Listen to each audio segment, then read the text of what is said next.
রাতের আকাশে হঠাৎ দেখা যায় ঝাঁকে ঝাঁকে মিসাইল ছুটে আসছে। আতঙ্ক ছড়িয়ে পড়ে চারদিকে।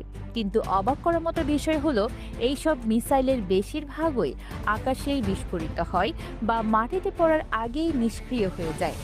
আর এই সুযোগেই একটি দুটি আসল মিসাইল ভয়াবহ গতিতে এসে সোজা আঘাত হানে টার্গেটে।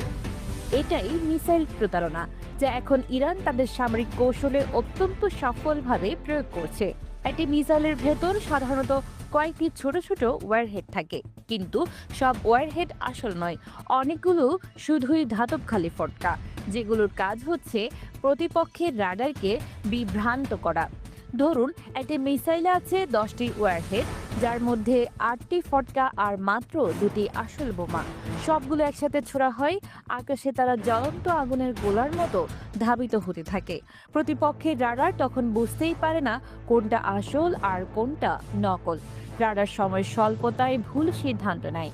সবচেয়ে উজ্জ্বল ও গতিশীল ফটকাকে আসল মিসাইল ধরে ফেলে, সঙ্গে সঙ্গে উৎক্ষেপণ করে মিলিয়ন ডলারের দামে প্রতিরক্ষামূলক ক্ষেপণাস্ত্র। কিন্তু বাস্তবে সেটি ছিল একটি ফাঁকা ধাতব খোলা। অর্থনৈতিকভাবে শত্রুপক্ষের ক্ষতি আর আসল বোমা এই সুযোগে সোজা আঘাত হানে নির্ধারিত লক্ষ্যে। ইরান বর্তমানে এই যুদ্ধ কৌশলকে সবচেয়ে কার্যকরভাবে ব্যবহার করছে, বিশেষ করে ইসরায়েল বা অন্যান্য প্রতিপক্ষের রাডার জালের বিরুদ্ধে। আধুনিক যুদ্ধ এখন আর শুধু শক্তি নয়, চালাকিরও লড়াই। আর এই মিসাইল প্রতারণা ইরানকে সেই খেলায় এগিয়ে রেখেছে নিঃসন্দেহে।